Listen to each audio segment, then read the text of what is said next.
saya Muhammad Nabi. Nama saya Muhammad Farizal. Nama saya Nabila Sazara. Nama saya Muhammad Farizal. Saya Nurul Tamase. Nah, materi yang akan dibahas ada siklus sel, tahapan-tahapan mitosis, perbedaan mitosis dan meiosis, dan juga spermatogenesis dan oogenesis.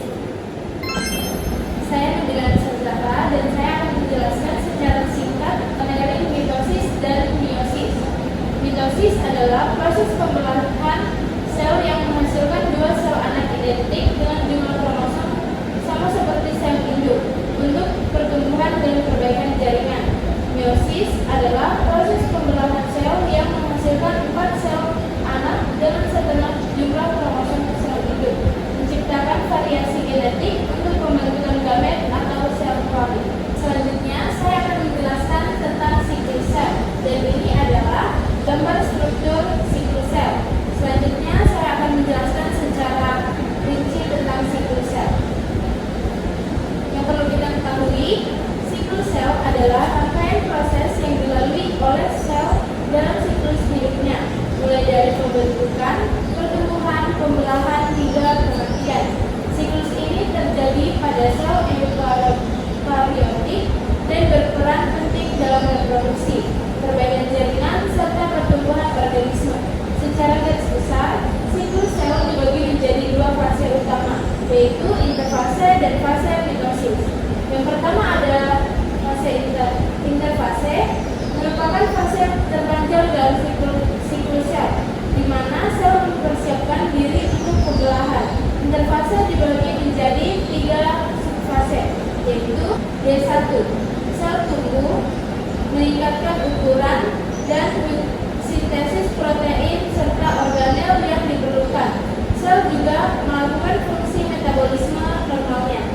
S, DNA digandakan sehingga setiap kromosom memiliki 2 salinan identik atau kromatid saudara.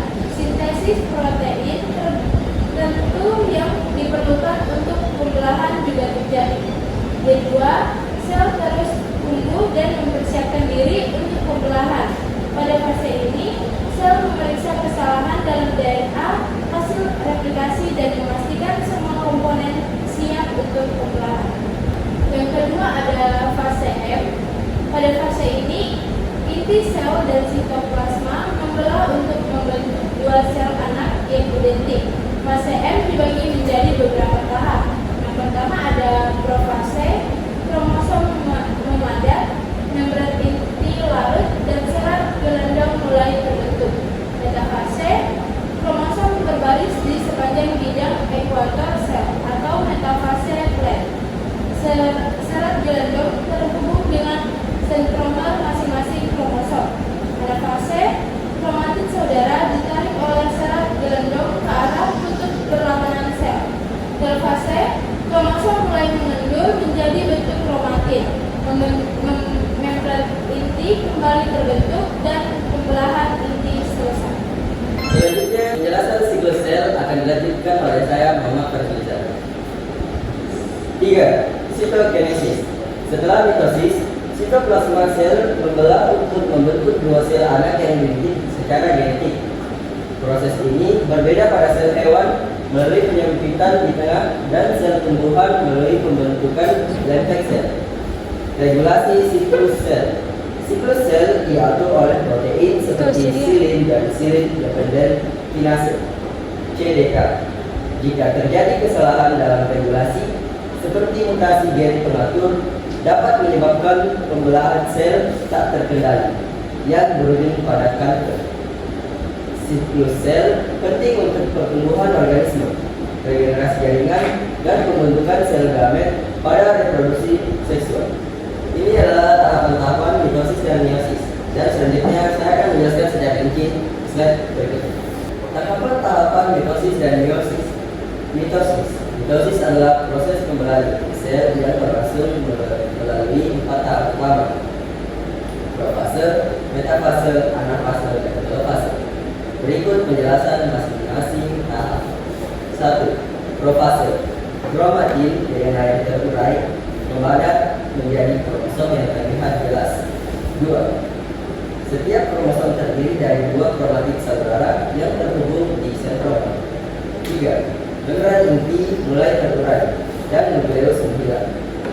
keempat, spindle mitotik mulai terbentuk dari mikrotubulus di pusat sel, sentrosom.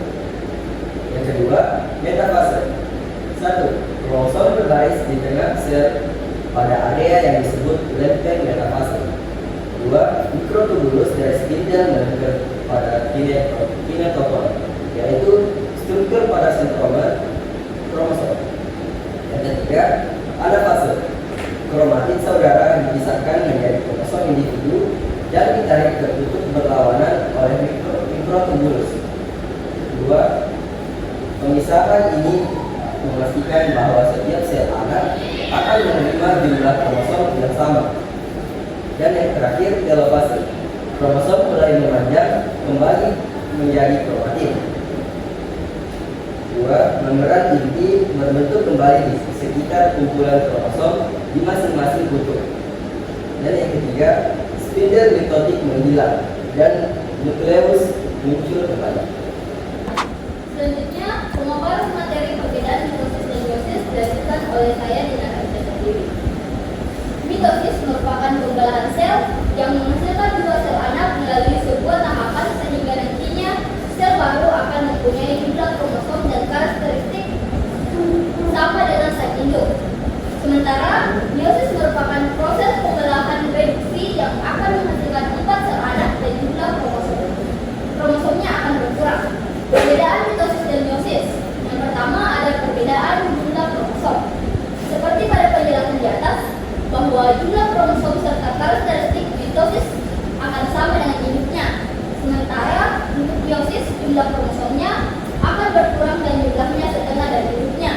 Ini disebabkan karena pembelahan meiosis, proses pembelahan selnya akan dilakukan secara seksual.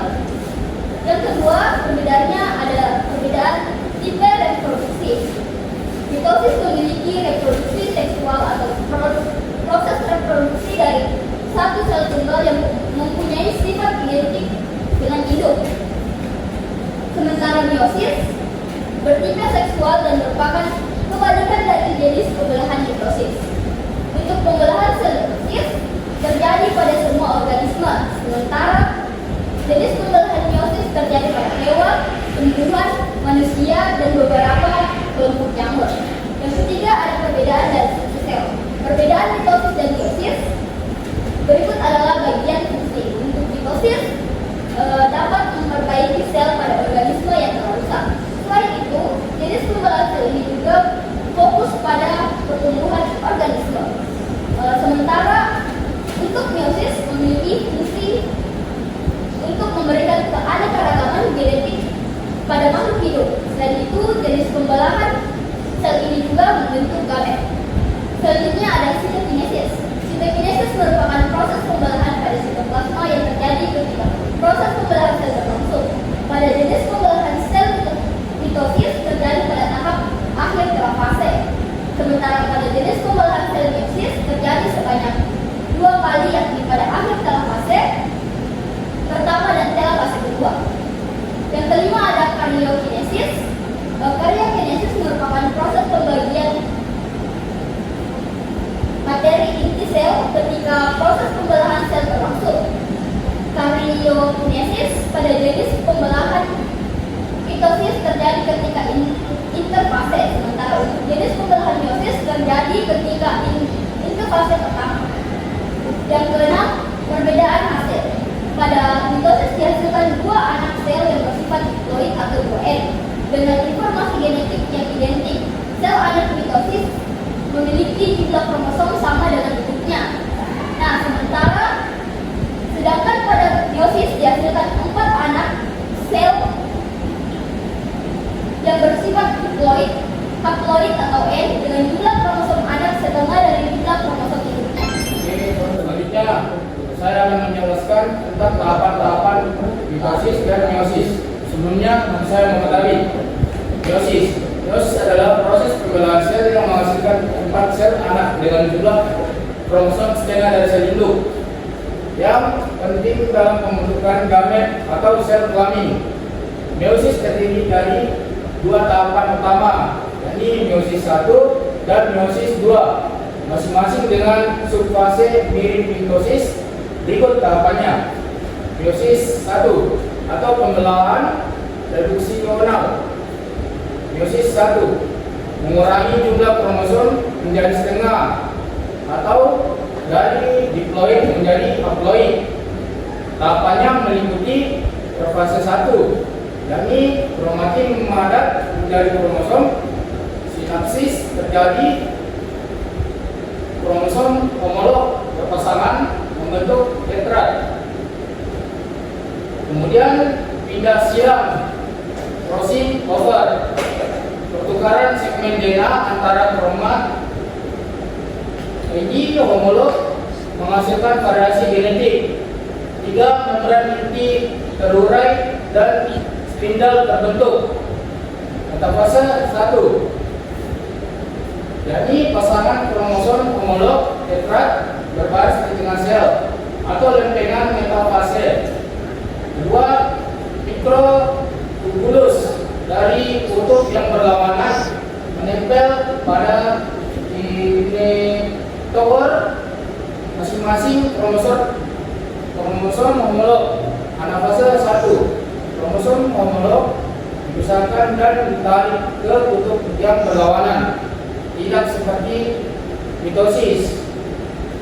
Kromatin bersaudara tetap berhubungan. Dalam fase 1, membran inti dapat terbentuk kembali di sekitar setiap kumpulan kromosom. Kemudian sitokinesis memisahkan sitoplasma menghasilkan 2 sel haploid. Selanjutnya meiosis 2. Meiosis 2 mirip dengan mitosis, tetapi dimulai dengan sel haploid. Tahapannya meliputi yang pertama, fase 2, kromosom memadat kembali jika telah melonggar, membran inti terurai dan spindle terbentuk. Yang kedua, metafase 2, kromosom berbaris di tengah sel pada lempengan metafase. Mikrotubulus menempel pada kinetomer kromatin saudara. Ketiga, anafase 2, kromatin bersaudara dipisahkan menjadi kromosom individu dan ditarik ke kutub yang berlawanan. Keempat, dalam fase 2, membran inti terbentuk kembali di sekitar setiap kumpulan kromosom. Sitokinesis membagi sitoplasma menghasilkan 4 sel haploid yang unik secara genetik, dan hasil akhirnya meiosis 1 menghasilkan 2 sel haploid dengan kromosom homolog terpisah, sedangkan meiosis 2 menghasilkan 4 sel haploid masing-masing dengan kromosom tunggal. Ini saya akan melanjutkan materi selanjutnya, spermatogenesis. Spermatogenesis adalah proses pembentukan sperma di testis pria. Proses ini dimulai dari pubertas dan berlangsung seumur hidup.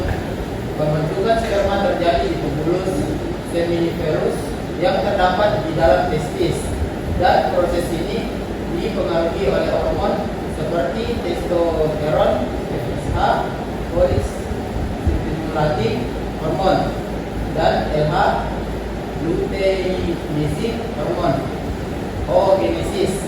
Oogenesis adalah proses pembentukan ovum sel telur di ovarium wanita. Proses ini dimulai sejak masa janin dalam kandungan, kemudian berhenti sementara dan berlanjut setelah pubertas hingga menopause. Tahapan spermatogenesis. Yang pertama, fase proliferasi atau mitotik. Spermatogonium 2N merupakan sel induk sperma yang terletak di tepi tubulus seminiferus. Spermatogonium membelah secara mitosis untuk memperbanyak diri. Sebagian spermatogonium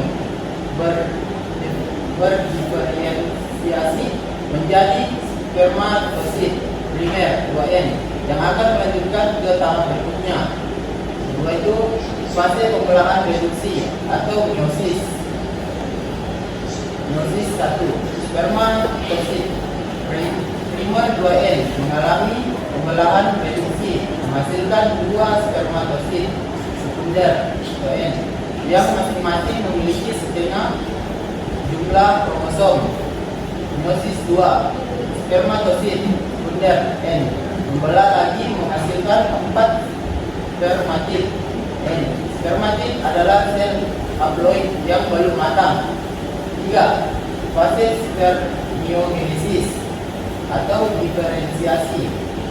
Spermatid berdiferensiasi menjadi spermatozoa atau sperma yang matang dengan 3 bagian utama, yaitu kepala, mengandung nukleus atau materi genetik, dan akrosom, enzim untuk menembus sel telur.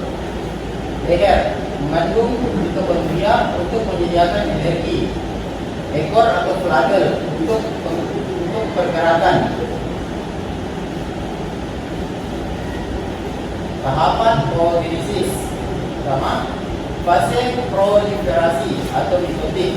Oogenium, 2N, sel induk telur yang terdapat di ovarium janin membelah secara mitosis untuk memperbanyak jumlahnya. Sebagian oogenium berdiferensiasi menjadi oosit primer 2N. Oosit primer ini memasuki fase profase 1 dari pembelahan meiosis, tetapi berhenti sementara atau disebut fase diploiden. 2. Fase pembelahan reduksi meiosis. Meiosis 1 dilanjutkan setelah pubertas. Oosit primer 2N melanjutkan pembelahan meiosis 1 saat ovulasi dan menghasilkan oosit sekunder N serta badan tutup pertama atau sel kecil yang tidak berfungsi. Oosit sekunder akan masuk ke meiosis 2 tetapi berhenti di metafase 2. Meiosis 2 selesai jika terjadi pembuahan. Jika oosit sekunder dibuahi oleh sperma, meiosis 2 dilanjutkan menghasilkan ovum N dan badan tutup kedua. Ketiga, fase pertumbuhan dan pematangan. Oosit sekunder yang matang dilepaskan selama ovulasi. Jika tidak terjadi pembuahan, oosit sekunder akan mengalami degenerasi. Hasil oogenesis dari satu oogenium 2N dihasilkan satu ovum N matang dan 3 badan tutup yang tidak berfungsi. Baik, saya akan melanjutkan materi berikutnya tentang perbedaan spermatogenesis dan oogenesis. Sekarang hormon dalam spermatogenesis dan oogenesis. Pada spermatogenesis, 1. LH atau lutein hormon merangsang sel lining di isis untuk memproduksi testosteron. 2. MH, MS, SH atau follicle stimulating hormon memicu aktifnya sel steli yang mendukung perkembangan sperma. 3. Testosteron intinya untuk perkembangan sperma dan diferiasi seksual. Perbedaan tentang oogenesis. FSH merangsang pertumbuhan folikel atau ovum. 2. FH atau memicu ovarisi dan pembentukan corpus luteum. 3. Estrogen dan progesterone mengatur siklus menstruasi dalam mempersiapkan tubuh untuk kehamilan.